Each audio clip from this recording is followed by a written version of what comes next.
Mga kachika, ito ang tanong na gumigising ngayon sa buong internet. Mas mahalaga ba ang basbas ng pamilya o ang sariling desisyon sa pag-ibig? Dahil habang pinag-uusapan ng lahat ang matapang na paninindigan ni na Carlos Yulo at Chloe San Jose na di umano'y hindi nila kailangan ng approval ng pamilya para magpakasal, biglang may isa pang eksena na parang eksaktong timing. Ang graduation ng ina ni Kaloy na si Angelica Yulo. Coincidence lang ba to? O parang may silent message na gustong iparating? Kasi kung iisipin mo, habang ang anak ay nagsasalita tungkol sa independence at sariling desisyon, ang ina naman ay tahimik na umaakyat sa sarili niyang tagumpay. At dito na nagsimula ang mas matinding usapan.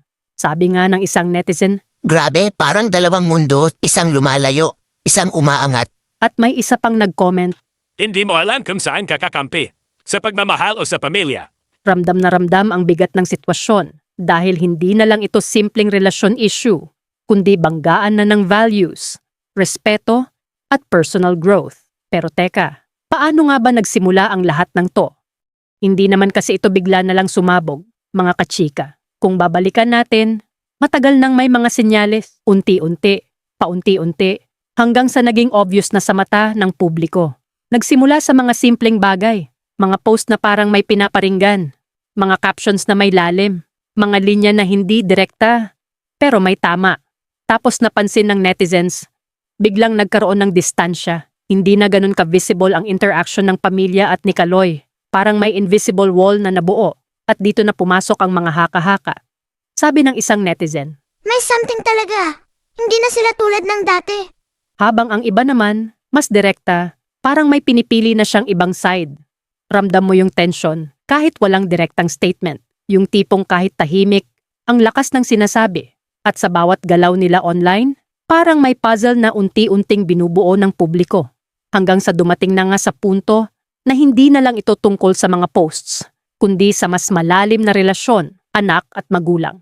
At dito na pumasok ang pinakakontrobersyal na parte ng kwento. Dito na talaga nag-init ang lahat, mga kachika, dahil sa isang pahayag na tumagos sa kultura nating mga Pinoy, ang ideya na hindi kailangan ang basbas ng pamilya para magpakasal.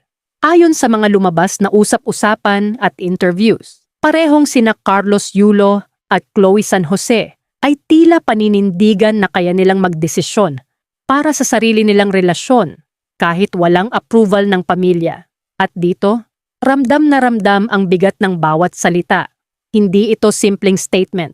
Ito ay isang paninindigan, isang declaration ng independence. Parang sinasabi nila, buhay namin to, desisyon namin to. Pero syempre, hindi lahat natuwa. Sabi ng isang netizen. Hindi porkit kaya mo, ibig sabihin tama. Habang ang iba naman, todo suporta. Finally, stand your ground, Kaloy.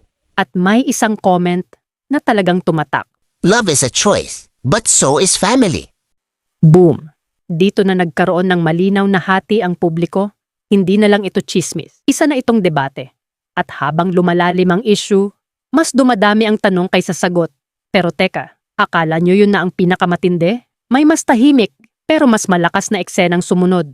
Dito na talaga nagkagulo ang comment section, mga kachika. Parang naging digital sabungan ang social media. Lahat may opinyon, lahat may side. Sa isang banda, nandyan ang Team Love. Sila yung naniniwala na tama lang ang paninindigan ni na Carlos Yulo at Chloe San Jose. Para sa kanila, adulthood means independence. Sabi nga ni user 123. Hayaan niyo sila! Hindi na sila bata! Buhay nila yan! At dagdag pa ng isa, Kung mahal mo, ipaglaban mo. hindi kailangan ng approval ng lahat. Pero sa kabilang banda, nandyan ang team family. Mas tradisyonal, mas rooted sa Filipino values. Para sa kanila, hindi kumpleto ang desisyon kung walang basbas ng magulang. Sabi naman ni Marites Queen, Kahit anong mangyari, pamilya pa rin yan. Hindi mo dapat tatalikuran. at isang comment na may bigat, Pwede kang magmahal. Pero hindi mo pwedeng kalimutan kung saan ka nanggaling. ramdam mo yung banggaan ng dalawang paniniwala. Modern independence, laban sa traditional respect. At habang tumatagal, mas lalong umiinit ang diskusyon.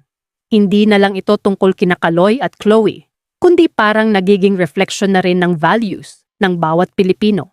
Pero habang abala ang lahat sa debate, may isang eksenang tahimik lang, pero mas malakas ang dating.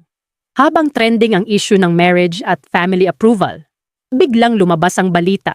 Ang ina ni Kaloy na si Angelica Yulo ay graduate. At hindi lang basta graduation, tuha. Ito ay simbolo ng sipag, tiyaga, at personal growth. Imagine mo yun, habang ang anak niya ay nasa gitna ng kontrobersya.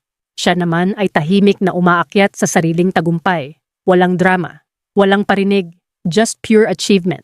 At dito na nagsimulang mag-isip ang netizens. Sabi ng isa, Grabe, ang klase ni Mother. Tahimik pero powerful.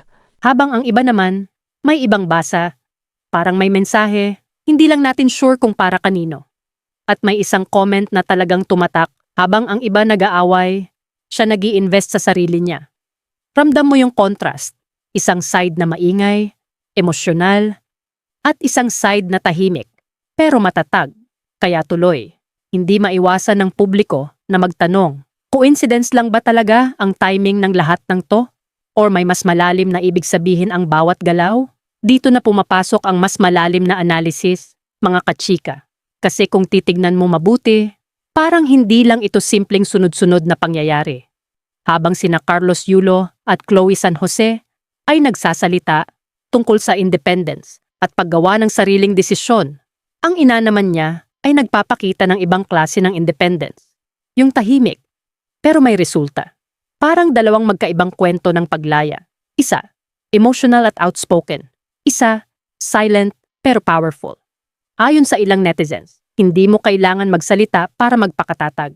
At may isa pang nagsabi, success is the loudest response. Pero syempre, hindi natin pwedeng i-assume na may hidden message talaga. Posible rin naman na nagkataon lang ang timing. Pero aminin natin, sa mundo ng showbiz at social media, bihira ang coincidence na walang meaning. Kaya ngayon, mas lalong lumalalim ang curiosity ng publiko. Ano nga ba ang tunay na kwento sa likod ng lahat ng to? At higit sa lahat, sino ba talaga ang nasa tama? Ngayon naman, pag-usapan natin ang pinakanasa gitna ng mata ng publiko, si Chloe San Jose. Kasi aminin natin, kahit hindi siya ang nagsimula ng issue, siya ang isa sa pinakaapektado. Sa bawat galaw niya, may mata. Sa bawat post niya, may meaning. At sa bawat katahimikan niya, mas lalong lumalakas ang ingay. Para sa iba, siya ang support system ni Carlos Yulo, yung taong nandyan sa likod. Nagbibigay ng lakas, lalo na sa gitna ng pressure bilang isang world-class athlete. Sabi nga ng isang netizen, kung siya ang nagpapasaya kay Kaloy, bakit hindi? Pero sa kabilang banda, may mga kritiko rin, may nagsabi, simula nang pumasok siya sa eksena, doon na nagbago lahat. At meron pang mas matindi, hindi siya ang problema. Pero bakit parang siya ang sentro? Ramdam mo yung bigat ng sitwasyon niya. Yung tipong kahit anong gawin mo, may masasabi pa rin ang tao. At dito mo makikita kung paano nagiging komplikado ang isang relasyon kapag may third factor. Hindi man third party, kundi third perspective ng publiko. Kaya ang tanong ngayon, si Chloe ba ay simpleng girlfriend lang na nadamay? O isa siyang key figure sa pagbabagong nangyayari kay Kaloy? Pero teka, kung ganito kabigat ang epekto kay Chloe, paano naman si Kaloy mismo? Dito na natin mararamdaman ang pinakamabigat na parte ng kwento, ang sitwasyon ni Carlos Yulo mismo. Imagine mo to mga kachika, isa kang elite athlete, sanay ka sa pressure, sa training, sa expectations ng buong bansa, pero ibang klase ang laban kapag personal na buhay mo na ang pinag-uusapan. Ramdam na ramdam ang pagkadismaya at bigat sa bawat kilos at salitang lumalabas. Hindi man siya lantad magsalita, pero may lalim ang kanyang paninindigan. Parang sinasabi niya, pinili ko to at paninindigan ko to. Pero sa kabilang banda, nandyan ang pamilya, ang pinanggalingan, ang pundasyon. Sabi ng isang netizen, ang hirap ng sitwasyon niya, kahit anong piliin niya, may masasaktan. At may isa pang tumagos. Hindi ito laban sa gym, ito laban sa puso. At dito pumapasok ang mas malaking tanong, ito ba ang magiging turning point ng buhay niya? Isang desisyon na hindi lang makakaapekto sa relasyon, kundi pati sa career, image, at legacy niya bilang atleta. Pero kung akala nyo dito nagtatapos ang kwento, hindi pa. Dahil mas lalong nagiging unpredictable ang susunod na mangyayari. Ngayon, pag-usapan natin ang posibleng mangyari next. Dahil sa dami ng emosyon, opinyon, at pressure, kahit anong direksyon, posible. Scenario number 1, reconciliation. Maaaring sa likod ng kamera, may tahimik na pag-uusap. Walang posts, walang announcements, pero may pag-aayos. Sabi nga ng isang netizen, sana kahit private na lang, magkaayos sila. Scenario number 2, distance. Pwedeng piliin ni Kaloy ang sarili niyang path. Tahimik na lumayo. Walang gulo. Pero malinaw ang distansya. At scenario number 3, public clarification. Isang statement, isang interview, isang final word para linawin ang lahat. Pero alam naman natin, sa mundo ng showbiz at social media, minsan isang post lang. Pwedeng magbago ang lahat. Kaya habang wala pang malinaw na sagot, mas lalong tumitindi ang anticipation. Ano nga ba ang pipiliin niya? Pag-ibig? Pamilya? Or sarili? At ngayon, mga kachika, kayo naman ang tatanungin ko. Kung ikaw ang nasa sitwasyon ni Carlos Yulo, ano ang pipiliin mo? Pag-ibig na pinaninindigan mo kahit walang basbas? O pamilya na naging pundasyon ng lahat ng narating mo? Sabi nga ng isang netizen, walang tamang sagot, pero may consequences lahat. Kaya gusto kong malaman, kanino kayo kakampi? Team Love? Team Family? Hindi natin alam ang buong kwento? Comment nyo sa baba. Dahil dito talaga, nagiging buhay ang usapan. At kung gusto nyo ng ganitong klaseng chika, yung may lalim, may analysis, at hindi lang basta chismis, make sure na naka-like, subscribe, at naka-on ang notification bell. Dahil dito sa channel na hindi lang tayo nakikinig sa kwento, iniintindi natin ang buong larawan. At tandaan nyo, sa bawat issue na viral, may kwentong hindi pa natin naririnig.